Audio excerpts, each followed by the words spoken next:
Hello दोस्तों, नमस्कार, आदाब, सत श्री अकाल। सभी को एग्जामिनेशन क्लासेस में आपका हार्दिक स्वागत करते हैं। और हम लोग आज के सेशन में पॉलिटी के नेक्स्ट क्लास पढ़ेंगे। आज हम लोग मूल अधिकार, फंडामेंटल राइट्स। इसके पहले हम लोगों ने जो क्लास में पढ़ी तो उसमें आप एक सिली सी मिस्टेक हो गई थी स्पेलिंग में। एक्सप्लोटेशन में आई के बजाय आर लिखा हुआ था, उसके लिए हमें माफ़ करिएगा। चलिए, और क्लास शुरू करने से पहले आपके लिए मोटिवेशन है कि बस कर्म तुम्हारा कल है ना।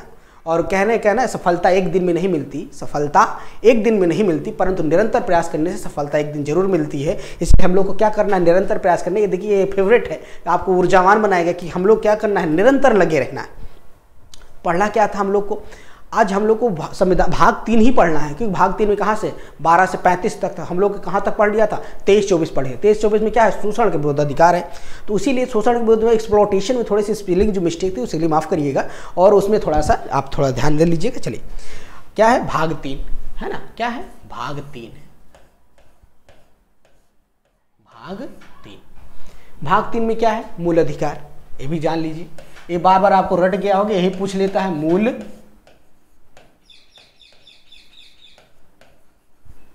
अधिकार या मौलिक अधिकार। मूल अधिकार या मौलिक अधिकार, इसको इंग्लिश में क्या कहते हैं, fundamental right. Fundamental right, fundamental right है ना, फंडामेंटल राइट, मूल अधिकार। अनुच्छेद कहां से कहां तक है, अनुच्छेद 12 से 35 तक है, 12 से 35 तक है ना। हाँ, मूल अधिकार, फंडामेंटल राइट्स, अनुच्छेद 12 से 35 तक है। लास्ट वीडियो में हम लेकिन शोषण का अधिकार पढ़ लिया था, अनुच्छेद 23 और 24। आज हमको पढ़ना अनुच्छेद 25 से लेके कहाँ तक है, 28 तक। और 25 से 28 के बारे में कहा क्या है कि धर्म की स्वतंत्रता के बारे में अधिकार है। किसी के अंदर रिलीजन के बारे में पढ़ना है, तो आज याद रखिए, हेडिंग क्या आपकी रहेगी। पहले हेडिंग डाल लेते हैं हम लोग,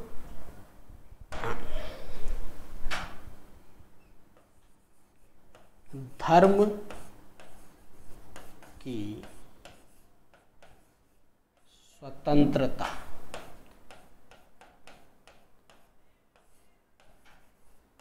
धर्म की स्वतंत्रता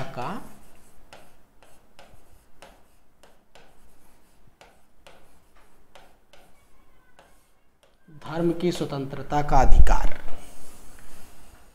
इंग्लिश में क्या बोलते हैं भाई इसे, इंग्लिश में बोलते हैं राइट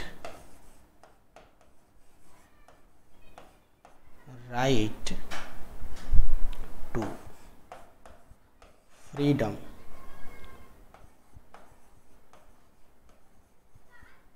ऑफ रिलीजन।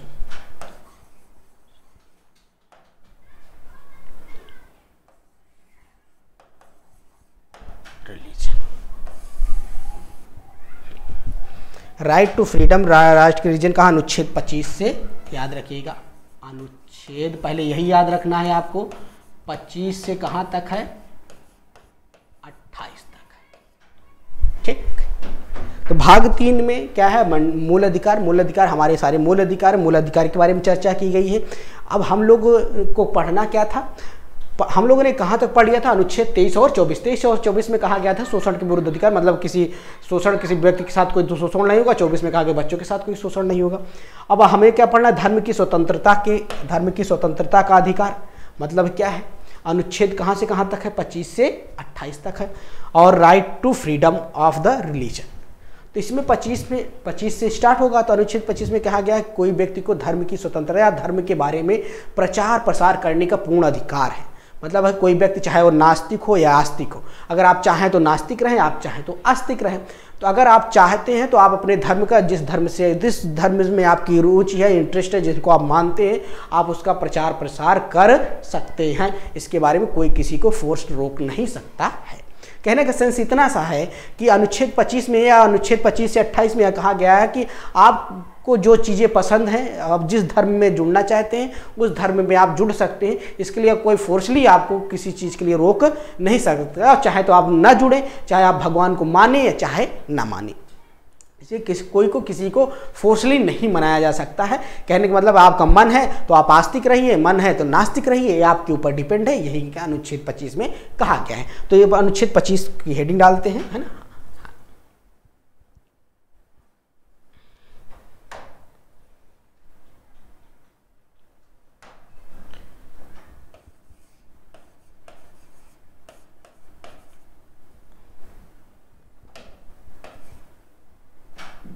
अनुच्छेद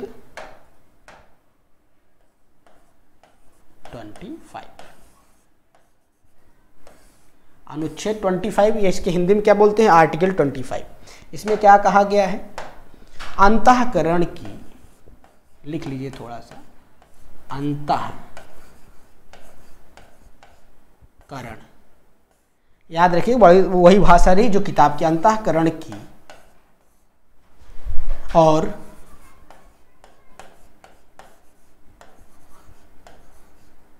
धर्म, अंतःकरण और धर्म की आबद्ध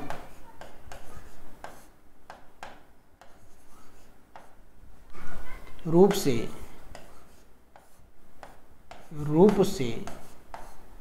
मानने आचरण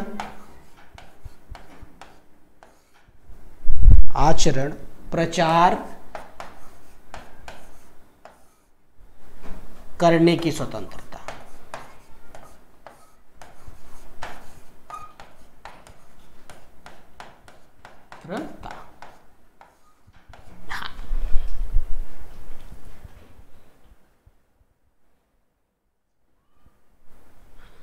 चलिए समझना थोड़ा सा क्या है, भाग 3 में मौलिक अधिकार है। मौलिक अधिकार कहाँ से लिया गया, 12 से 35 तक अनुच्छेद है, 12 से 35 तक अनुच्छेद में ये सारी चीज़ें बताई गई हैं। तो 12 से 35 तक हम लोगों ने कहा 23 से 24 तक पढ़ लिया। आज हमें पढ़ना था अनुच्छेद 25 और से लेकर 28 तक। 25 में क्या कहा गया, धर्म की स्वतंत्रता का अधिकार, right to freedom of the religion, है ना।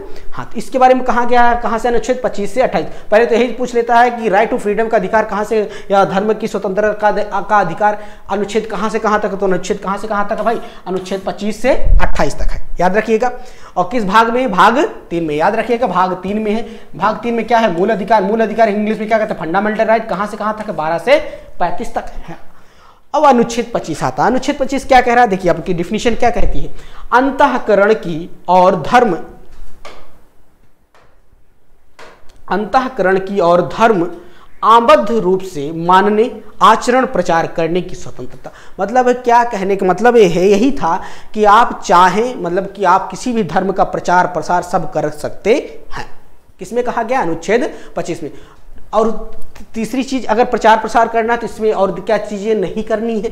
कहने का मतलब है कि आप प्रचार प्रसार करने, लेकिन लोक व्यवस्था, स्वास्थ्य, लोक व्यवस्था, स्वास्थ्य, जैसे आप किसी के प्रचार प्रसार कर रहे हैं तो लोक व्यवस्था, स्वास्थ्य और प्रबंध की स्वतंत्रता, प्रबंधन, लोक स्वास्थ्य, लोक व्यवस्था, स्वास्थ्य और मतलब किसी को कोई नुकसान ना हो। कैसे मान लो आप प्रचार प्रसार कर रहे हैं, मतलब तो इससे किसी को दिक्कत हो, किसी को परेशानी हो, लोक स्वास्थ्य की, लोक कल्याण की, स्वास्थ्य की, सब चीज़ दिक्कतें नहीं होनी चाहिए। मैं कहने मतलब आप प्रचार प्रसार, किसी धर्म का प्रचार प्रसार कर सकते हैं, चाहे तो आप आस्तिक रहें, चाहे तो आप नास्तिक रहें, आप अपने आप में स्वतंत्र हैं। आप चाहे तो किसी धर्म को माने, चाहे तो धर्म को ना माने, चाहे भगवान को माने या ना माने।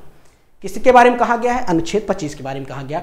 और आप किसी धर्म का प्रचार करें या ना करें, अगर आपको पसंद आता है तो आप उस धर्म का प्रचार प्रसार कर सकते हैं, लेकिन इसमें किसी के किसी की स्वास्थ्य की, लोक व्यवस्था की और प्रबंधन की, या किसी की दिक्कत प्रबंधन की स्वतंत्रता है, या उनकी स्वतंत्रता भिन्न या उनकी स्वतंत्रता छीननी नहीं चाहिए।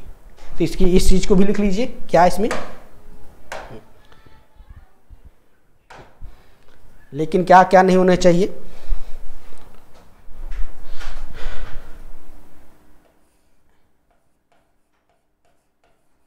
लोक व्यवस्था पहला नंबर, दूसरा स्वास्थ्य और तीसरा नंबर सदाचार।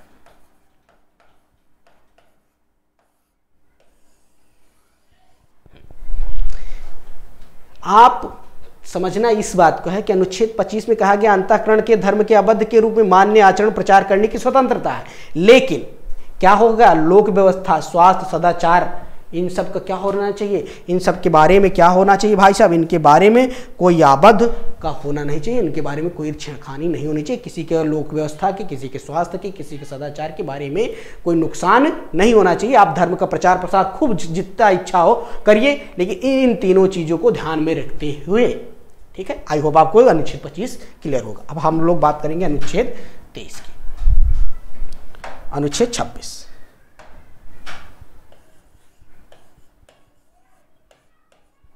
अनुच्छेद 26, इंग्लिश क्या बोलते हैं, आर्टिकल 26 है ना। इसको समझना है। धार्मिक, थोड़ा लिख लीजिए। अनुच्छेद 26 में कहा गया धार्मिक कार्यों का प्रबंधन, धार्मिक कार्यों का प्रबंधन। अनुच्छेद 26 में क्या कहा गया, धार्मिक कार्यों के प्रबंध की स्वतंत्रता।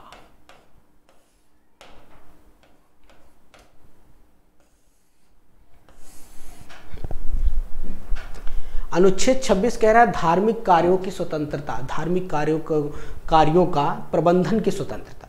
कहने का मतलब है, मान लीजिए आप किसी कोई धार्मिक कार्य कर रहे हैं या धार्मिक कार्य में स्वतंत्र है, तो आप कोई संस्थान बना सकते हैं, कोई मंदिर बना सकते हैं, मस्जिद बना सकते हैं, उसके लिए कोई पुजारी रख सकते हैं, मौलवी रख सकते हैं, या जो भी उसका धर्म का पालन पोषण करने के लिए ज़रूरत है वो सारी चीज़ें आप कर सकते हैं। किसमें कहा गया, अनुच्छेद 26 में।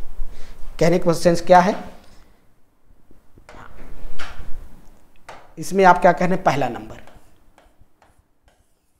हमने क्या बताया, धार्मिक कार्यों की प्रबंधन के स्वतंत्र। प्रबंधन करने के लिए क्या है, प्रबंधन करने का मतलब ये है, एसेंस से है भाई, आप कोई संस्था बनाएंगे तभी तो आप उसका प्रचार करेंगे। संस्था बनाने के लिए मंदिर बनाएंगे या मस्जिद बनाएंगे या चर्च बनाएंगे, है ना, ऐसा कुछ संस्था बनाएंगे।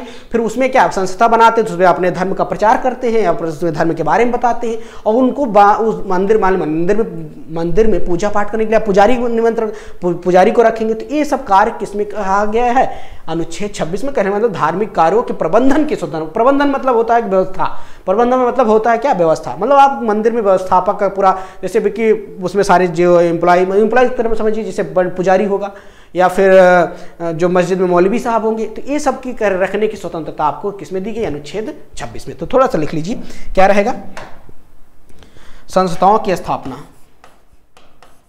संस्था की स्थापना क्या करेंगे, पहला भाई मंदिर का धार्मिक कार्यों को प्रचार प्रसार करना है या प्रबंधन का कार्य करना है, तो उसमें क्या कोई संस्था बनाएंगे। संस्था मतलब जैसे कि मंदिर, जैसे क्या है, जैसे मंदिर, मस्जिद,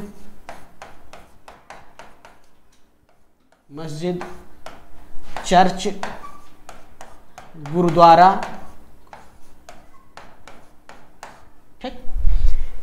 कहने का मतलब पहला पॉइंट ये है कि धार्मिक कार्यों के प्रबंधन की स्वतंत्र, मतलब कि संस्थाओं में की स्थापना कर सकते हैं। संस्थाओं में स्थापना करने के लिए कोई उनको कार्य को चलाने के लिए आप मंदिर, पुजारी, मौलवी, ये सब की क्या रख सकते हैं, ठीक। दूसरे पॉइंट में कहा गया है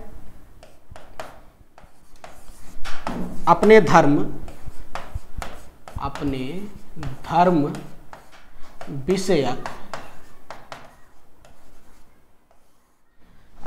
विषयक कार्यों का प्रबंधन,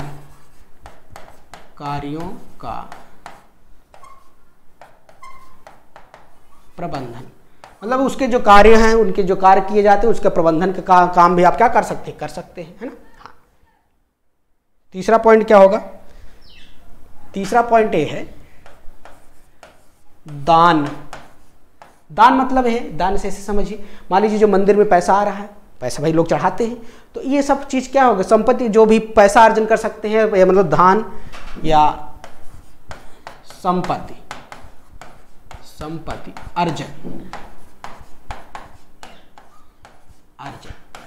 इससे क्या लेना देना है, धान या संपत्ति का तो स्वामित्व कौन होगा, जो मंदिर के, जो संस्था का जो मेन मालिक है, वो इसका क्या होगा, उसका अर्जन करेगा। इस पे सरकार कोई टैक्स नहीं लगाएगी, सरकार इसमें कोई टैक्स नहीं, मंदिर में जो पैसा आ रहा है सरकार उसका कोई टैक्स नहीं लगाएगी, समझ रहे ना। हाँ, कहने का मतलब ये है क्या है, और जैसे मान लीजिए जो भी मंदिर के कार्य हैं, या मान लीजिए इसके मतलब जो कि मौलवी है सब, ये सब में जो भी चीज़ें ज़रूरत की चीज़ें हैं वो सब आप इसमें कर सकते हैं। कौन सा अनुच्छेद आपको आज़ादी दे रहा है, अनुच्छेद 26। कहने का मतलब आप प्रबंधन के लिए कुछ भी रख सकते हैं। जैसे अभी अब एक मैटर हुआ था, सिख लोग क्या करते, अपने साथ क्या रखते, 5 चीज़ें रखते ना, 5 चीज़ें रखते हैं, केस, कंघा, कृपाण सब। तो उनमें कहा गया भाई कृपाण नहीं रख सकते हैं। किस लिए नहीं रख सकते? क्योंकि वो ये धारदार हथियार है, इसके सभी के क्या करते हैं, औजार या इनके बारे में थोड़ा दिखाते हैं अब आपको। हाँ देखिए, पंथ क्लास है, कंघा रखे थे हैं, कड़ा होता है, केस होता है, कृपाण। कृपाण देखिए ये है, ऐसे चाकू की तरह होता है ना। हाँ, तो ये पकड़ने वाला होता है, तलवार की छोटी सी तलवार की तरह होती है। ये 5 चीज़ तो इसमें कहा गया अनुच्छेद में कि हाँ उसके बारे में बड़ा मैटर हुआ था कि ये लोग तलवार की तरह रखते हैं, कभी भी कहीं भी हमला कर सकते हैं। तो इसमें जो भी सुप्रीम कोर्ट ने जो भी निर्णय दिया कि नहीं भाई इनकी क्या है, धर्म की स्वतंत्रता का, धर्म की स्वतंत्रता का अधिकार है, तो ये सारी चीज़ें वो क्या कर सकते हैं, रख सकते हैं। तो ये अपने लिए रखते हैं इनको 5 चीज़, क्योंकि इनके धर्म में कहा गया है, सिख धर्म में, कि ये 5 चीज़ें अपने साथ रख सकते हैं। क्या क्या है? कंघा है, कड़ा है, केस है। केस मतलब होता है पगड़ी, जो पगड़ी नहीं धर्म वो देखो लगाए रहते हो, बाल भी रखते हैं। तो केस मतलब बाल से ही संबंधित है, बाल होते हैं और उनके ऊपर पगड़ी होती है। कृपाण मतलब तलवार की तरह होती है, और कच्छा मतलब जो पहना जाता है ना। तो इस तरह 5 चीज़ें रखने का अधिकार किसमें, धर्म की स्वतंत्रता के बारे में कहा कि ये 5 चीज़ें अगर ये रख सकते हैं तो इनके बारे में आई होप आपको क्लियर हुआ होगा। हाँ, क्या बता रहे थे आपको? हाँ, तो दान या उनकी जो संपत्ति आती है, संपत्ति का अर्जन या उनको जो चाहे तो भंडारा करें, जो भी करें, ये सब सारी चीज़ें मतलब विधि के अनुसार ये अपना रख सकते हैं। इनकी संपत्ति है, मंदिर जिसकी है, जैसे मान लीजिए आप पर्सनल अपनी मंदिर बनाते तो उसमें जो दान दक्षिणा आएगा तो क्या आप रख सकते हैं, उस पर कोई वो नहीं है ना। तो किसमें कहा गया? अनुच्छेद 26 में। नेक्स्ट हम बात करेंगे अनुच्छेद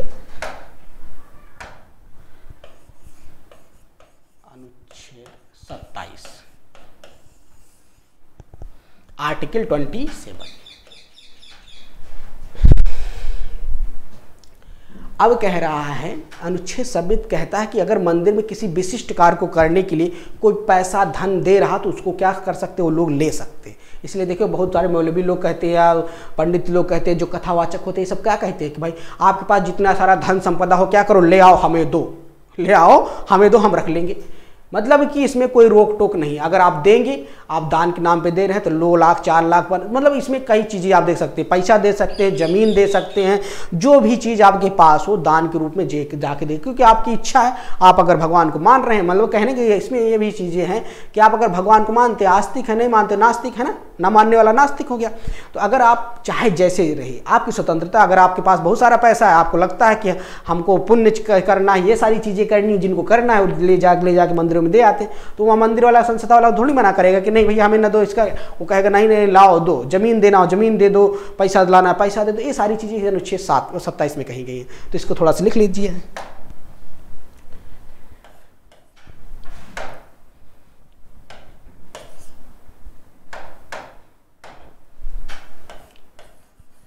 किसी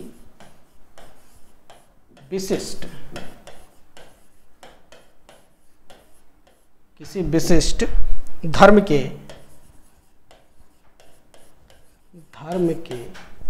अभिवृद्धि के लिए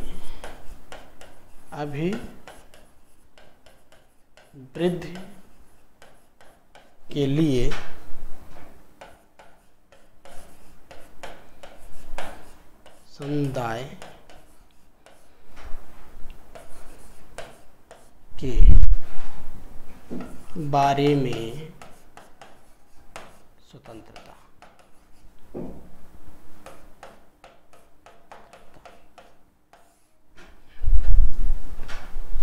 कहने का मतलब इससे ये है कि आप दान पुण्य वाला मैटर है कि आप इसमें किसी भी विशिष्ट का धर्म के प्रचार के लिए, प्रसार के लिए या उसको बढ़ाने के लिए आप दान कर सकते हैं, चाहे पैसा, जमीन। जैसे कुछ लोग क्या होते हैं जिनके पास बहुत सारी ज़मीन है तो ज़मीन दे देते हैं, कहते भाई साहब आप यहाँ मंदिर बना लीजिए, या फिर आप कुछ और कर लीजिए, या कोई चीज़ धर्म मतलब कि क्या भंडारा वंडारा कराने के लिए बहुत बड़ा सा कैंप वो बना लीजिए। तो ये सारी चीज़ किसमें कहा गया है? अनुच्छेद 27 में। अनुच्छेद 27 में आप कहने को किसी धर्म को बढ़ावा देने के लिए, प्रचार करने के लिए, उसको बहुत बड़ा बनाने के लिए आप क्या कर सकते हैं? आपके पास ज़मीन है तो ज़मीन दीजिए, आपके पास पैसा है तो पैसा, मतलब दान करना है तो आप कर सकते हैं। ठीक है, किसमें कहा गया? अनुच्छेद 27 में। नेक्स्ट है अनुच्छेद 28।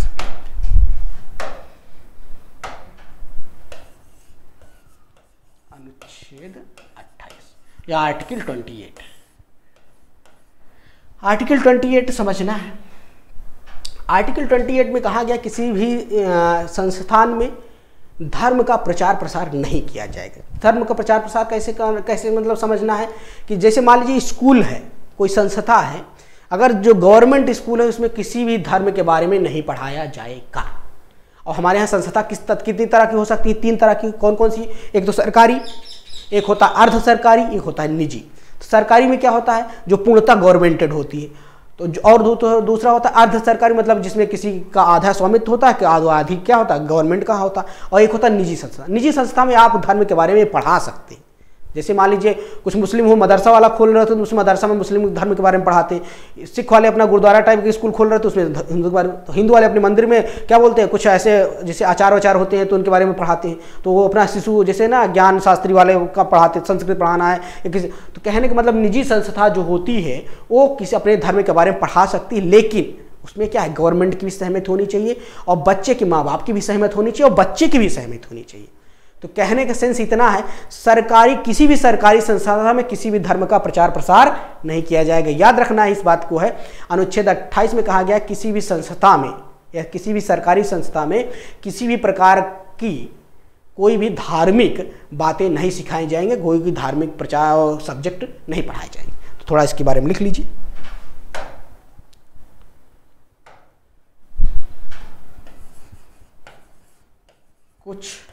कुछ मतलब होता है कुछ शिक्षा संस्थान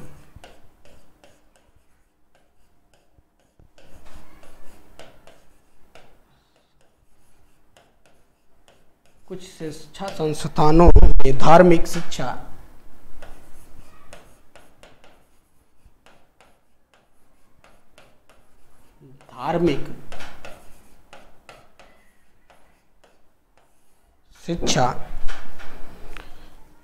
उपासना धार्मिक शिक्षा उपासना में उपस्थित